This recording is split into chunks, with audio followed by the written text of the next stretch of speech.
ya en nuestra primera aula, un repaso muy sumario de lo que ha sido el nivel uno. El nivel uno también es prácticamente una introducción, porque si nosotros aquí nos ubicamos en todo el universo de lo que significa la cristología, nosotros podemos decir lo siguiente: el misterio de Dios se revela en la encarnación de la segunda persona de la Santísima Trinidad. ¿Eso qué quiere decir? Que nosotros vamos a conocer profundamente a Dios cuando el Hijo, que llega a decir, quien me ve a mí ve al Padre, cuando el Hijo se encarna y asume una naturaleza humana. O sea que estas son palabras mayores. ¿Mayores en qué sentido?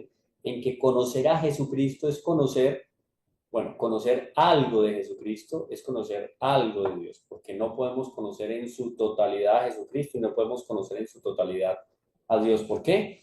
Porque Dios es infinito. Nuestra inteligencia es finita, tiene unos límites.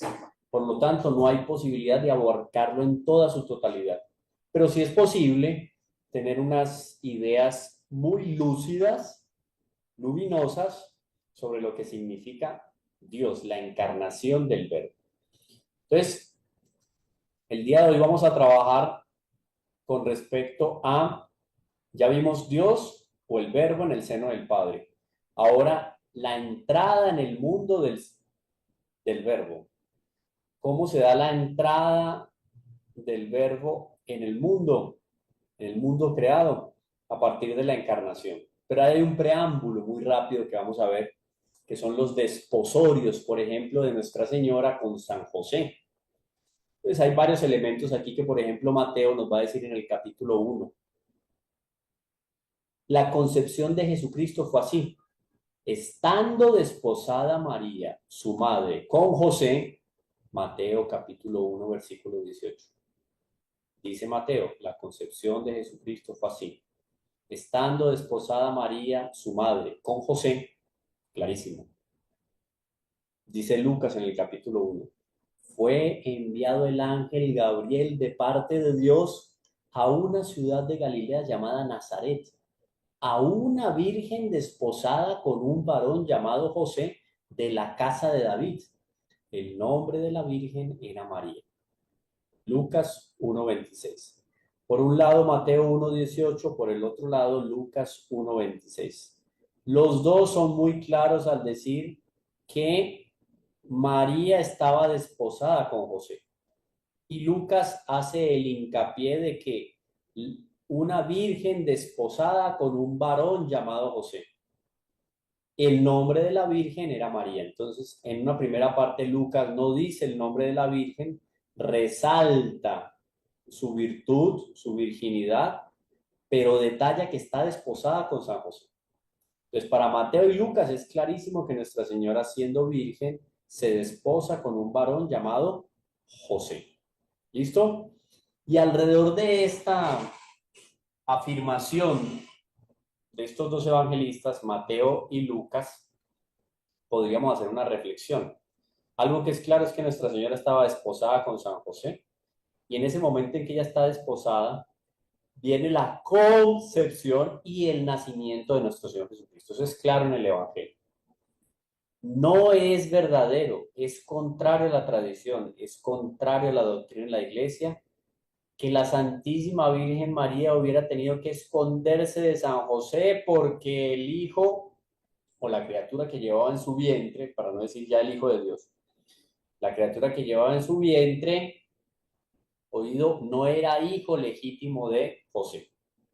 Estando desposada Nuestra Señora con San José, ese desposorio de Nuestra Señora con San José es equivalente a nuestro matrimonio sacramental. Eso hay que tenerlo claro. No es que la Virgen tuvo que esconderse porque qué va a decir José, porque qué va a decir la gente. Me da pena porque hace poco escuché un movimiento, un grupo apostólico de la iglesia. Estaban haciendo una especie de montaje, como de una obra de teatro, un libreto, etcétera, para referirse a la Anunciación y al nacimiento. Y a las tantas decían, no, la Virgen María después de la Anunciación quedó escondida. Entonces algunas amigas sabían Y esas amigas fueron y le contaron se fueron con ella a contarle a San Joaquín y a Santa Ana porque iban a regañar a la Virgen María por haber concebido sin estar casada. Eso es absurdo. Cuando se dice que Nuestra Señora está desposada con San José, es el equivalente a un matrimonio legal, tan legal como el que se puede contraer hoy en una iglesia delante de un ministro, puede ser sacerdote o diácono. Eso es muy importante tenerlo en cuenta. Y nos vamos a encontrar con que Santo Tomás de Aquino nos va a hablar sobre la conveniencia de todo ese contexto del matrimonio y de la encarnación. Eso es muy importante. Del matrimonio. Entonces, Santo Tomás va a decir que era convenientísimo que la Virgen María estuviera desposada con San José. ¿Por qué? Por lo siguiente. Miren todas las razones que nos da Santo Tomás de Aquino. Que fue conveniente, es verdad, pero va a dividirlo en tres partes. Fue conveniente que estuviera desposada Nuestra Señora con San José, primero por parte de Cristo, después por parte de Nuestra Señora y después en relación a nosotros. Son tres dimensiones que Santo Tomás de Aquino nos da de la conveniencia de la Santísima Virgen estar desposada con San José. Vamos a escuchar cada uno. Dice primero Santo Tomás de Aquino. Fue conveniente por parte de Cristo, ¿para qué? Para que no fuese Jesucristo desechado por los infieles y fuera señalado como ilegítimo.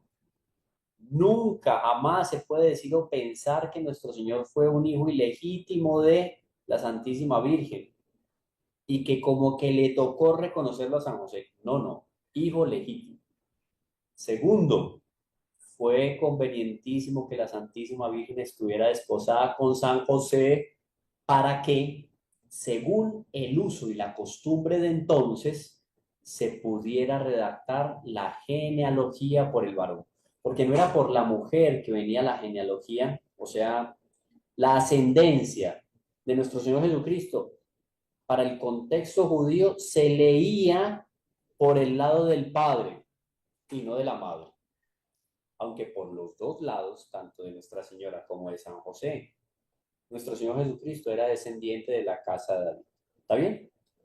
Pero en el contexto del pueblo israelita, el pueblo judío, en ese contexto, la descendencia desde David venía por el padre y la ascendencia hasta David subía por el padre. Descendencia y ascendencia. Las dos líneas iban por dónde? Por el padre. Por eso era conveniente que Nuestra Señora estuviera desposada con José. Porque en el momento en que San José acepta el comprometerse, desposarse con Nuestra Señora, todo lo que es fruto del vientre de María es posesión auténtica, legítima y moral ¿de quién? De San José. Esto es fundamental, esto es importantísimo y esto no nos puede salir ni de la cabeza ni del corazón. ¿Está bien? Hasta ahí, ¿alguna novedad? Hacen con manito, pongan la manito y hacen así o hacen así. Yo voy a poner aquí las diferentes reacciones que hay. Aquí no dice que está bien, ya puse yo el signo de que está bien, después puedo saludar así, moverme, no sé. Hay varias reacciones que puedo dar ahí. Corazón, etcétera. Entonces pongan la manito así, abajo donde dice reaccionar, y yo sé que hasta ahí está entendido. Penny, Emma, Olga, Marta, muy bien. ¿Quién más? Claudia, María Magdalena, ponen la señal y yo sé que está claro. Si no me preocupo, Elizabeth, María Elena, muy bien, Jorge, etc. Hasta ahí muy claro. Y debe ser claro, clarísimo. Porque tenemos que darle la categoría, el nivel, la profundidad y la exaltación a San José que se merece, y mucho más a Nuestra Señora. La fidelidad de Nuestra Señora, la fidelidad a la ley de Moisés, la fidelidad a la ley natural, la fidelidad a los mandamientos, a Dios nuestro Señor, a la Iglesia, nunca se puede poner en duda en el contexto de la Santísima Virgen o de San José. Bueno, hasta ahí dos puntos que resalta Santo Tomás. Otro más, oído. Fue convenientísimo que Nuestra Señora estuviera desposada con San José por parte de Cristo para custodia y defensa del niño contra las acechanzas del demonio. Muy interesante. Entonces, cuando nosotros pensamos en la responsabilidad que tenía San José y Nuestra Señora cuidando el niño Dios, no era solamente para que tuviera abrigo, no era solamente para que recibiera una formación en la sinagoga, no era solamente para que esto y aquello material o intelectualmente, no era especialmente para que el niño fuera custodiado y protegido contra las acechanzas del demonio. Muy interesante, lo dice Santo Tomás de Aquino. Y como un cuarto elemento, Santo Tomás va a decir, fue convenientísimo por parte de Cristo que Nuestra Señora estuviera desposada con San José para que fuese alimentado por San José como padre nutricio. Y esa nutricio de nutrición no es solamente alimento físico, material, es el alimento espiritual también. Esa es la primera parte, por parte de Cristo. Ahora, fue también convenientísimo por parte de Nuestra Señora estar desposada con San José para que no la apedreasen los judíos como una mujer adúltera. ¿Oído? Entonces, si el hijo de Nuestra Señora hubiera sido ilegítimo y San José no hubiera sabido nada, eso hubiera hecho a espaldas de San José, etcétera, y Nuestra Señora tuviera que ir a pedir perdón y no sé qué, oído, la Virgen María hubiera sido apedreada, así como era apedreada cualquier adúltera en la época de Nuestro Señor. ¿Y eso no pasó por qué? Porque estando desposada con San José, el matrimonio es legítimo. Solo que había un contexto más amplio, por decirlo así, de alguna manera. Voy a buscar el término porque amplio no se acomoda bien. Pero yo hablaba entonces, en la época de nuestro Señor, hablaba de el desponsorio una cosa, y el otro eran las nupcias, ¿no? Eso lo voy a explicar más adelante. Pero ya estando desposada, ya estaba comprometida, solo que San José no vivía con esta señora. ¿Está bien?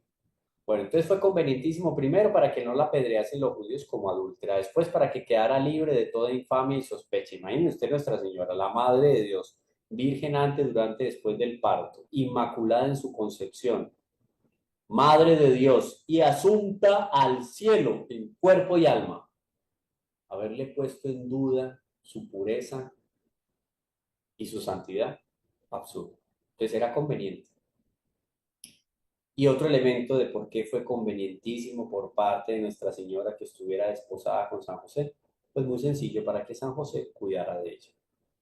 Miren que el problema más grande aquí, en el nacimiento del niño Dios, en la encarnación y en el nacimiento del niño Dios, el problema más grande, bueno, digámoslo así, pongámoslo entre comillas, ese problema, o la situación crítica más bien, en ese contexto de la anunciación y de la encarnación, ¿era para quién? Para San José. O sea, Dios le puso en las manos a San José las dos bellezas más grandes, los dos tesoros más espectaculares que él podía concebir. Primero, porque más que la encarnación del verbo, ¿qué? Y San Luis María Griñón de Montfort dice textual, literal y claramente, Dios agotó su imaginación en Nuestra Señora. O en otras palabras, Nuestra Señora agotó la imaginación de Dios. O sea, en los dos más grandes tesoros de la historia de la salvación y de la eternidad, porque está ahí involucrado el Hijo de Dios, oído. Esos dos grandes tesoros se los puso en las manos a quién Dios, a nuestro, a nuestro queridísimo San José, patriarca y patrono de la iglesia. Muy importante. Pues hasta ahí, claro. A ver, aquí vamos a tener el ejercicio permanente. Ustedes tienen manito y cuando yo pregunto, ustedes me hacen. Listo. Me ponen ahí manito y me dicen, está todo bien. Si no está todo bien, entonces me van a poner, van a buscar una figurita cualquiera y la van a poner ahí. Por ejemplo, van a levantar. Puede ser inclusive que levantan la mano. Hay un momento también en que uno aquí puede levantar la mano. Entonces, si yo levanto la mano, quiere decir que está complicado. No, no entendí. Y yo puedo repetir de nuevo. Entonces, yo bajo la mano acá. Pongo la señal de que entendí que es esta. Marta, eso ya. Vamos dando cuenta para manejar aquí, estar conectados. Eh, bueno, listo. Seguimos entonces. Resulta que hay una Tercera dimensión. Fue convenientísimo que la Santísima Virgen estuviera desposada con San José en relación a nosotros. ¿Por qué? Para comprobar por el testimonio de San José que Cristo era nacido de Madre Virgen. Entonces, el hecho de que San José aparezca como uno de los protagonistas en la Sagrada Familia es para resaltar la virginidad de Nuestra Señora. Muy bonito eso. Otro elemento, ¿por qué fue convenientísimo que ella estuviera desposada con San José? Eso en relación a nosotros. ¿Por qué? Para reforzar el testimonio de la Virgen Madre afirmando su virginidad. Muy importante. Y tercero, para quitar toda excusa a las doncellas que por su poca cautela no evitan su infamia, impidiéndolas alegar que también la Virgen había sido infamada. O sea, para quitar eso del horizonte, nadie puede justificar sus, digamos, relaciones pecaminosas, oído, que porque la Santísima Virgen también ya tenía un hijo antes del matrimonio. Jamás. O que no hubiera aparecido San José en el horizonte. ¿Quién? O sea, ¿ustedes se imaginan en la época de explicarle a todo el mundo que la criatura que estaba en el vientre de la Santísima Virgen era concebida por obra y gracia del Espíritu Santo? Eso lo conocemos nosotros ahora claramente después de cuánto, de 2000 años. Eso lo desarrolla la Iglesia en su doctrina a lo largo de muchísimos años. Él lo define, el dogma de la virginidad en Nuestra Señora está muy bien, pero la figura de San José ahí era importantísima para que quedara clara la virginidad de Nuestra Señora. Eso es muy importante. Bueno, y ahí está entonces, conveniente por parte de Cristo, conveniente por parte de Nuestra Señora y conveniente en relación a nosotros. Y hay otros dos puntos que da Santo Tomás de Aquino, va a decir, fue convenientísimo que la Santísima Virgen se desposara con San José en relación a nosotros. ¿Por qué? Para significar a toda la iglesia. Pues la iglesia, siendo virgen, está desposada con Cristo. Esposa mística de Cristo, la Santa Iglesia. La Santa Iglesia Católica es la esposa mística de Cristo. Y quinto, perdón, para honrar en la persona de María la virginidad y el matrimonio contra los herejes que censuran, critican o señalan la virginidad y critican, censuran o señalan el matrimonio. La Virgen María logró conciliar en su vocación de Madre de Dios la virginidad dentro del matrimonio y la maternidad y, y la responsabilidad como mujer y esposa delante de quién, de San José. Eso es muy importante.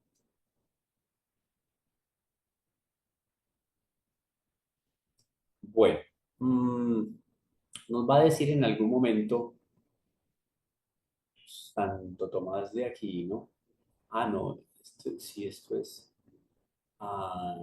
Alustrey.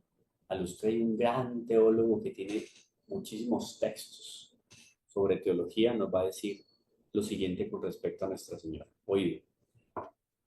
De la bienaventurada Virgen María, Madre de Dios, hemos de creer que por un instinto del Espíritu Santo, que le era tan familiar, quiso desposarse confiando del auxilio divino que no llegaría a perder, que no llegaría nunca a perder su virginidad.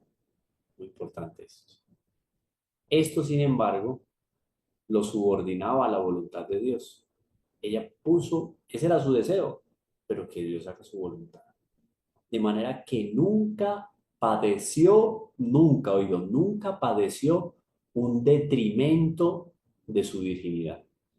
No solo virginidad física, sino virginidad espiritual. Nunca, nunca Nuestra Señora dudó de la providencia.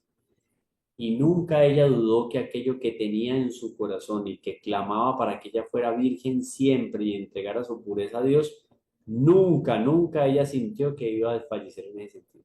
Era la vocación que Dios le había dado. Y la gracia de Dios, obviamente, le permitía a ella tener claro su vocación, en su horizonte vocacional, tener claro que como Madre de Dios nunca iba a perder la virginidad. Bueno, Resaltemos de nuevo aquí este asunto de desposarse y de las nupcias, cómo queda aquello entre María, entre Nuestra Señora y San José. ¿Hubo un verdadero y legítimo matrimonio? Entonces, hubo un legítimo y hubo un verdadero matrimonio entre San José y Nuestra Señora, entre Nuestra Señora y San José, claro. Mateo, lo dice claramente el Evangelio, aquí lo vamos a encontrar en Mateo, oído, esto es importantísimo. Perdón, yo veo acá esto, listo.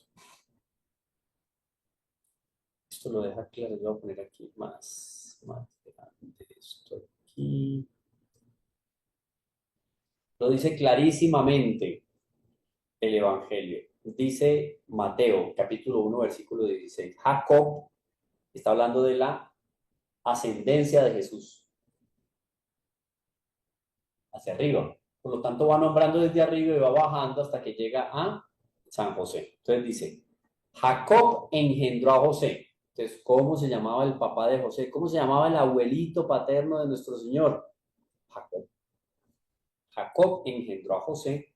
José, esposo de María, de la cual nació Jesús, llamado Cristo. Mateo 1:16. Lo está confirmando el evangelista. Nuestra Señora era la esposa de San José y San José era el esposo de Nuestra Señora. Claro.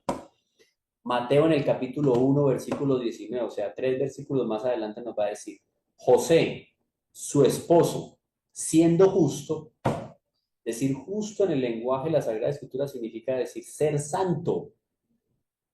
Mateo capítulo 1, versículo 19, José, su esposo, otra vez resalta que es esposo, siendo justo, ta.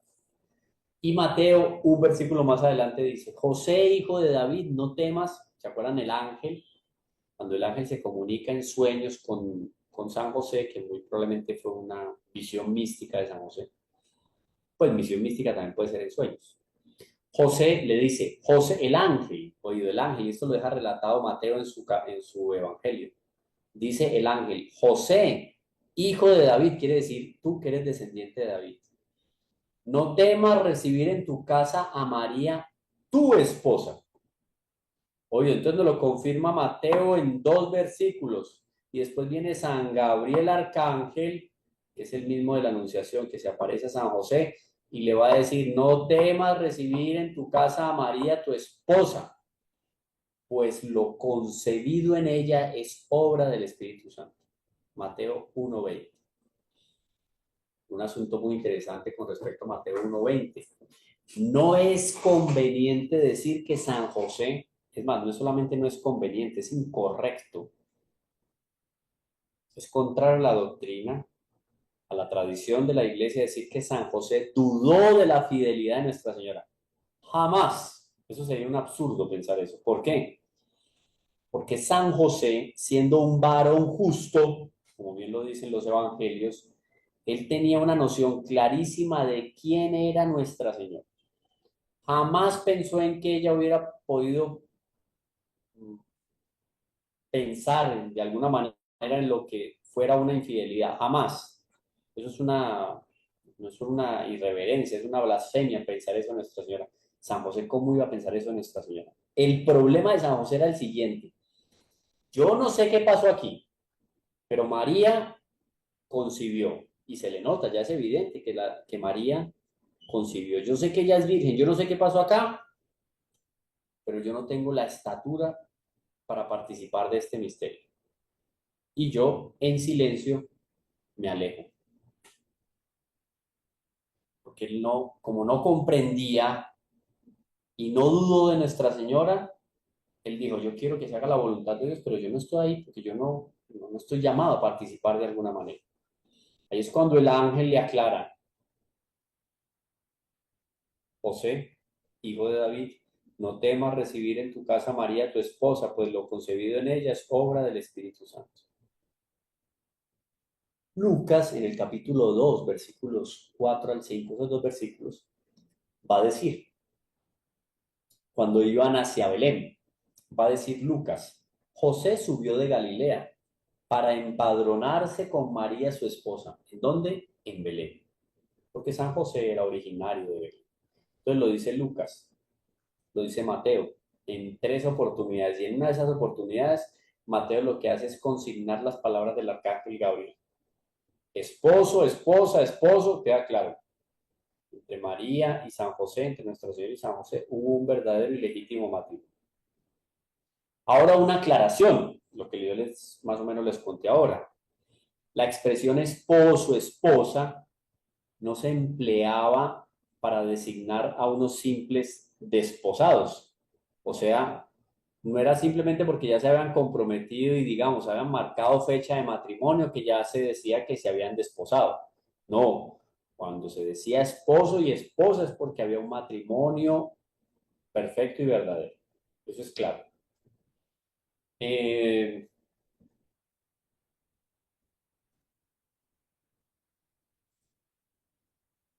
eh,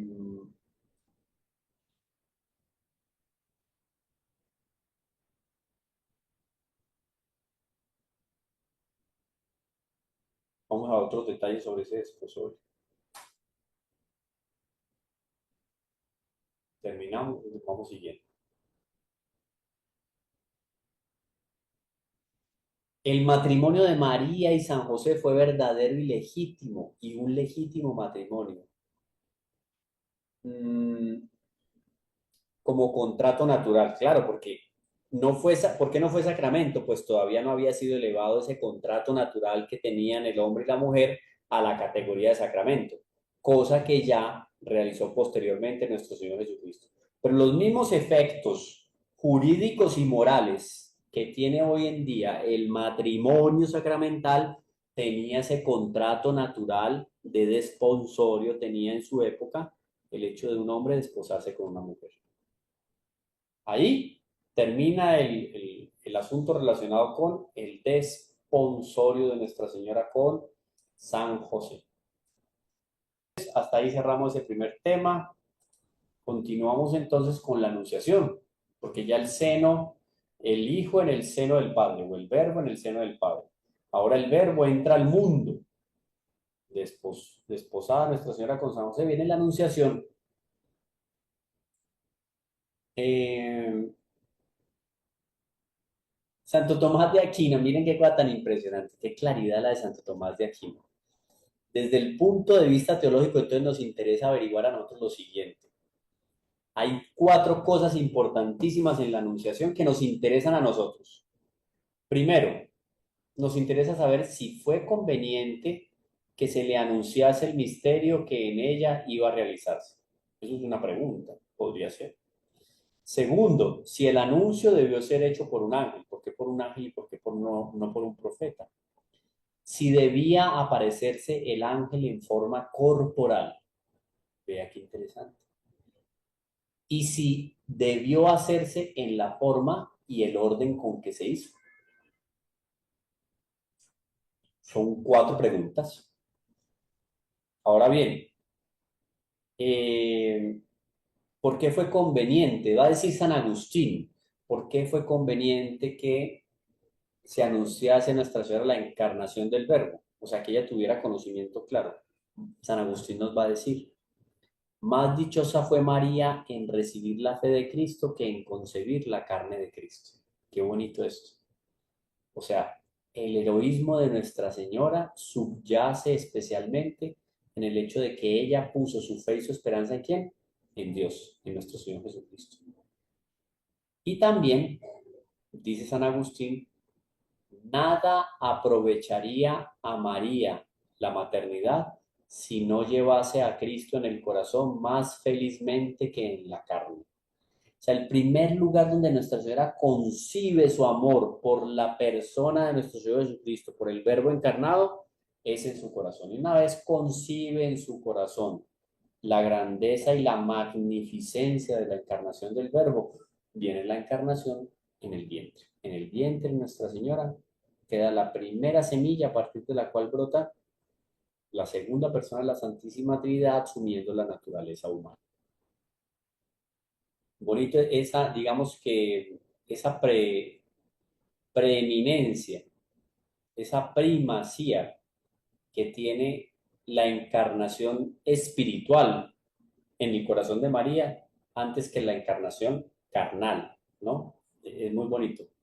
En el fondo es una adoración y una fidelidad de Nuestra Señora a la segunda persona de la Santísima Trinidad. ¿Y para qué otra justificación de por qué anunciarle a la Virgen ese misterio? Para que pudiera ser testigo más seguro de este misterio después de ser informada sobre él de parte de Dios. La testigo número uno del milagro importantísimo de la anunciación del gran misterio de la encarnación fue Nuestra Señora. Por eso ella tenía que ser informada sobre lo que estaba pasando o le iba a pasar a ella como Madre de Dios. Y otro elemento muy interesante que resalta Santo Tomás de Aquino, para que ella, Nuestra Señora, fuese voluntaria a la hora de dar una ofrenda de sus servicios a Dios. Cuando ella dijo con prontitud, una obediencia radical y profunda, he aquí la esclava del Señor, hágase en mí según tu palabra.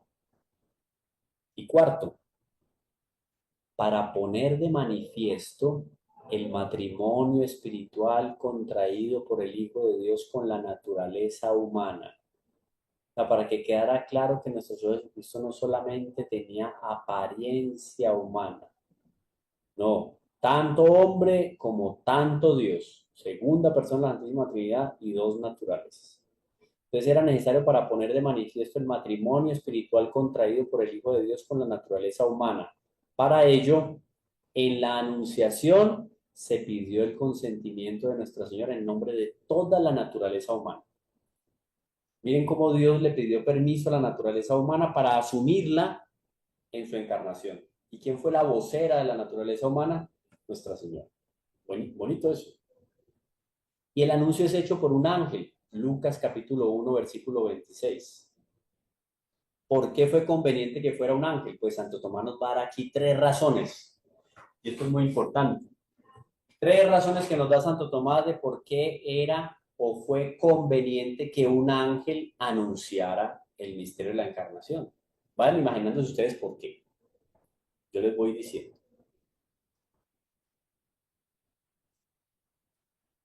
Primero, para guardar el orden establecido por Dios, según el cual las cosas divinas se comunican a los hombres por mediación de los ángeles. Así como Dios actuó, se comunicó con el hombre en la antigüedad, Antiguo Testamento, asimismo, Dios quiso el más grande acontecimiento de la historia, el misterio de nuestra fe, la encarnación, anunciarlo por medio de un ángel. No fue un hombre, fue un ángel. Segundo, razones de por qué fue un ángel el que anunció el misterio. Segundo, para que así como la perdición del género humano comenzó por la intervención de un ángel malo, asimismo la salvación del género humano comenzara por intervención y anuncio de un ángel bueno, Arcángel San Gabriel. Muy importante. Y tercero,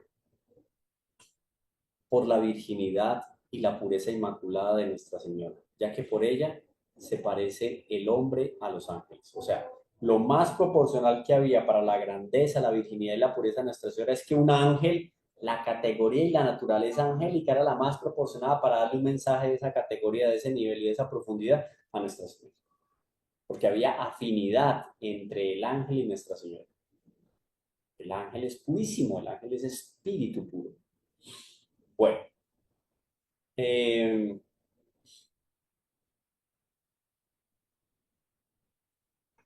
un elemento aquí muy interesante con respecto a la grandeza de San Gabriel como mensajero de este misterio grandioso de la encarnación. Y nos va a decir Santo Tomás de Aquino, nos va a decir en la Suma Teológica, tercia, cuestión 30, nos va a decir Santo Tomás de Aquino. Oído esto, qué bonito. Por la incomparable grandeza del misterio que anunció el ángel, es muy probable, miren la tesis que nos da Santo Tomás de Aquino, es muy probable que ese ángel, Arcángel San Gabriel, sea el mayor de todos los arcángeles. Su nombre corresponde a su misión, pues Gabriel significa fortaleza de Dios. Y de hecho, venía a anunciar al Señor de los ejércitos que acabaría con el poder de los demonios. Miren, qué bonita esta deducción de Santo Tomás de Aquino. Repito, por la incomparable grandeza del misterio que anunció, es muy probable que el arcángel San Gabriel sea el mayor de todos los arcángeles. Su nombre corresponde a su misión, pues Gabriel, fortaleza de Dios, venía a anunciar al Señor Rey de los ejércitos que acabaría con el dominio de las huestes del demonio, o sea, de los cómplices de Satanás o de Satanás y sus secuaces. Entonces, primero, conveniente que Nuestra Señora estuviera informada sobre el misterio, que tuviera claro cuál era el misterio. Segundo, que Nuestra Señora recibiera la anunciación por parte de un ángel. Y tercero, fue convenientísimo que el ángel se apareciera en forma corporal. No fue una luz así medio fuerte o fortísima. No, no, se apareció con forma corporal. ¿Por qué? Miren la deducción que hay también en la teología de Santo Tomás de Aquino. Lo primero de todos, los ángeles, sabemos nosotros, ya hemos tenido cursos de ángeles, del Padre Carlos y otros más. Los ángeles son espíritus puros y como espíritus puros no tienen forma, no tienen ninguna forma material. Pero convenía que el ángel de la Anunciación apareciera en forma corporal. ¿Por qué? Por la siguiente razón. Entonces, Santo Tomás de Aquino nos va a dar aquí tres razones por las cuales fue conveniente que el ángel San Gabriel tomara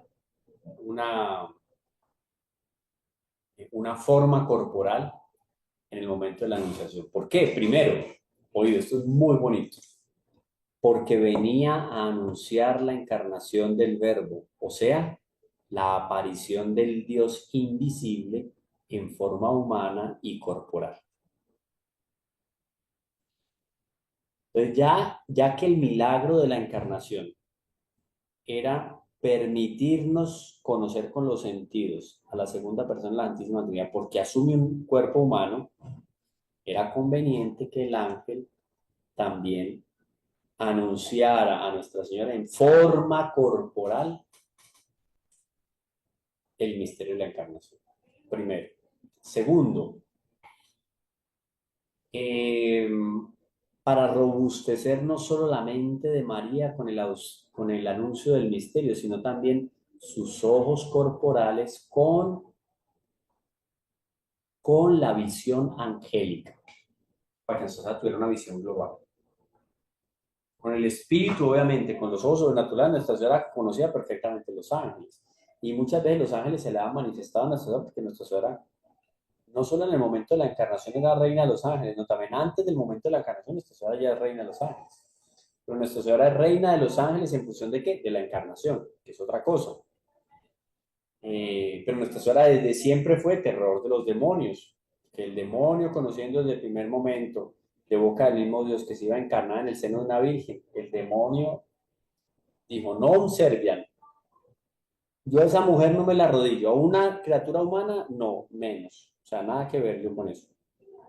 En un destape, en una explosión de orgullo y de sensualidad, dijo no. Ahora, para mayor solemnidad de la visión, dada la grandeza del misterio. Entonces, si queda solamente una luz o una voz que escuchaba Nuestra Señora, queda una cosa así como, no, aquí fue con todas las de la ley. El ángel aparece con una forma corporal, Nuestra Señora lo ve, él ve a Nuestra Señora porque tiene forma corporal, o sea, hay una comunicación visual, se siente una cercanía sobrenatural más que física, eh, y digamos que es un contexto mucho más real, más grandioso, más solemne. ¿Por qué? Porque es el contexto real, solemne y grandioso que se merece la noticia que el ángel está anunciando, que es la encarnación del Verbo. Listo. Eh,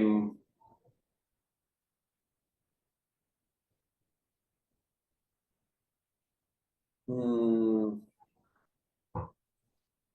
aparte, esto es muy importante, esta anotación que hace Santo Tomás de Aquino. Escuchen porque es muy, muy importante. Aparte de que la bienaventurada Virgen no solo percibió la visión corporal del ángel, sino que recibió también iluminación intelectual. O sea, no solo percibió con los sentidos, sino que también intelectualmente a Nuestra Señora le quedó clarísimo, soberanamente claro todo el contexto del misterio de la encarnación, la misión de nuestro Señor y la redención del género humano. Ahí fue entonces más perfecta la aparición del ángel, porque viene una evidencia que tiene nuestra Señora con los sentidos por la forma corporal del ángel, pero además de eso intelectualmente se conecta con lo que ella está viendo y está escuchando. Es una visión completa.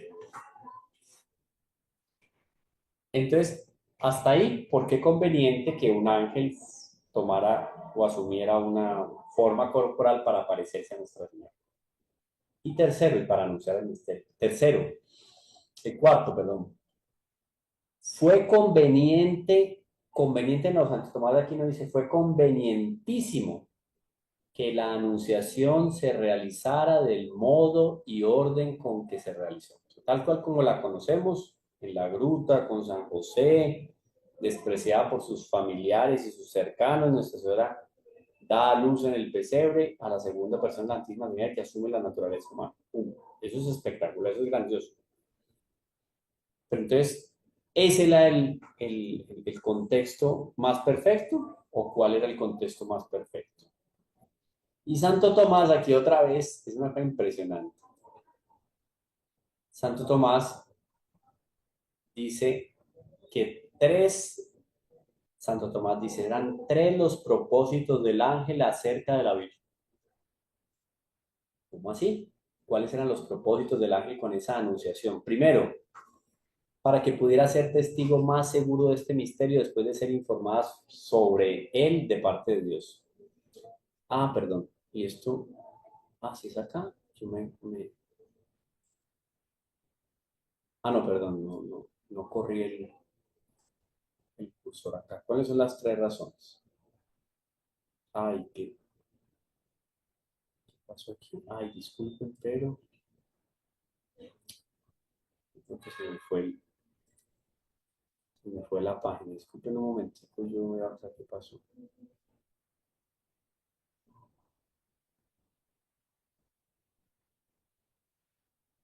Se me fue los apuntes aquí.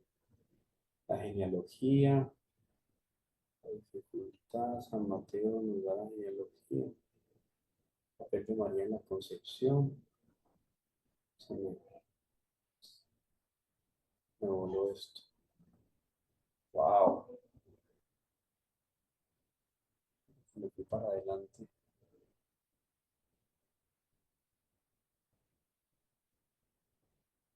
Ya, listo, listo.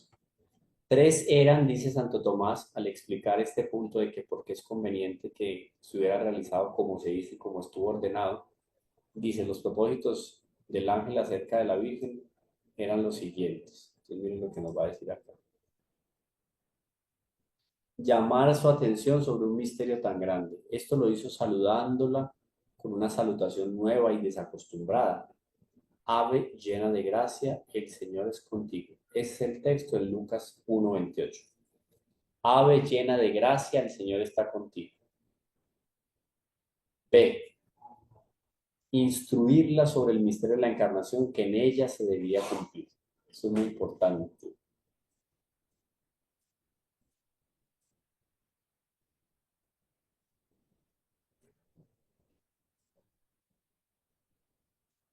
Instruirla sobre el misterio de la encarnación que en ella se debía cumplir. Y esto lo hizo prediciendo la concepción y el alumbramiento. Eso nos lo cuenta todo Lucas en el capítulo 1, versículo 31 al 35. He aquí que concebirás y darás a luz. Ese es prediciendo el milagro ya de la concepción y del alumbramiento. El ángel le dice, he aquí que concebirás y darás a luz. Y darás a luz. Listo. Por otro lado, para mostrar la dignidad de su hijo, el ángel le va a decir, será grande y será llamado Hijo del Altísimo. Espectacular. Y después le dice, y revelando el modo de la concepción, en un tercer momento, el Espíritu Santo descenderá sobre ti. Muy bonito esto. Prediciendo la concepción, he aquí que concebirás y darás un hijo, y darás a luz. Segundo, la dignidad de su hijo será grande y será llamado Hijo del Altísimo. Y revelando el modo de la concepción, cuando dice, Lucas 31 al 35, cuando dice, el Espíritu Santo descenderá sobre ti. Hasta ahí dos razones. Tercera, inducir el ánimo de la Virgen al consentimiento, al consentimiento. Y esto lo hizo poniéndole delante el ejercicio de Israel y recordándole la divina omnipotencia. Muy importante. ¿Listo? La ascendencia y genealogía de Jesús, no nos vamos a quedar por acá porque hay mucho para decir. A ver, a ver.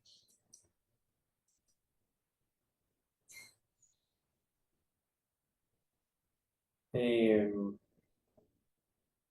Jesucristo, en cuanto hombre, procede verdaderamente del linaje de Adán a través de Abraham, de Jacob y de David.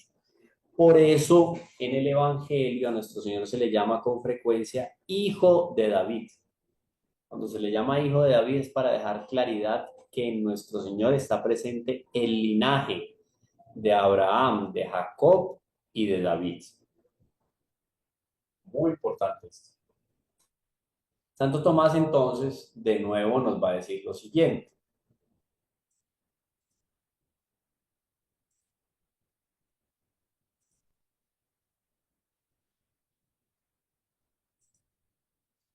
Santo Tomás va a decir lo siguiente. A ver, un momento, esto está acá. Página. A ver, creo que esto se me revuelve a los 37. Opa, claro, acá. Santo Tomás nos va a decir lo siguiente. Cristo tomó, oye, esto es importante, Cristo tomó la naturaleza humana para purificarla de la corrupción del pecado.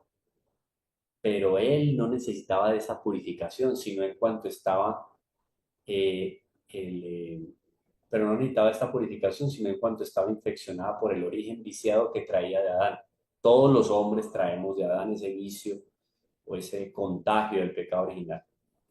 Luego, fue preciso que Cristo tomara su carne de una materia derivada de Adán, pero no cualquier materia, o sea, no cualquier cuerpo. El cuerpo que toma nuestro Señor Jesucristo es un cuerpo que viene de un cuerpo virginalísimo, purísimo y santo, el de Nuestra Señora.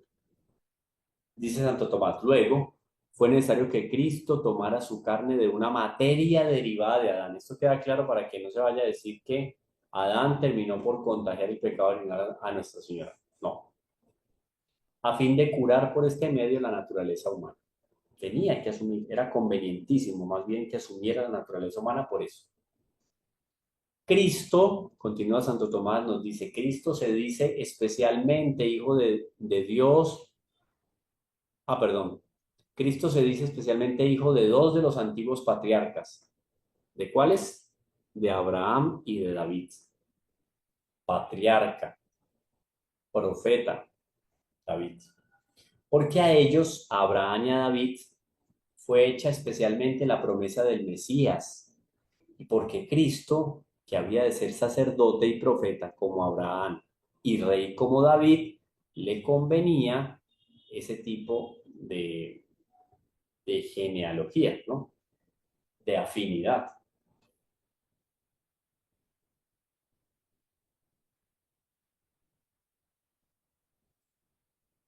Eh,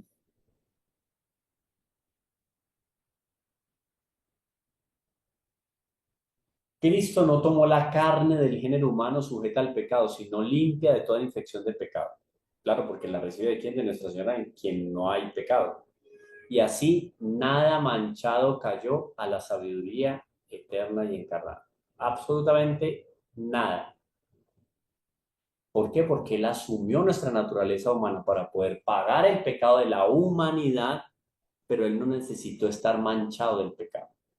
No había necesidad de que Él estuviera manchado para Él purificarnos. Además, no solo no era conveniente, sino que no se iba a dar que Dios, dejémoslo así, era inconveniente que la segunda persona de la Santísima Trinidad asumiera una naturaleza contagiada por el pecado original. No, no era conveniente porque es Dios quien va a asumir esa naturaleza humana. Bueno, 6 en punto. Después vendría la concepción de Nuestra Señora, o sea, la concepción de Cristo en María y otros detalles más que los vemos en la clase, en la siguiente clase.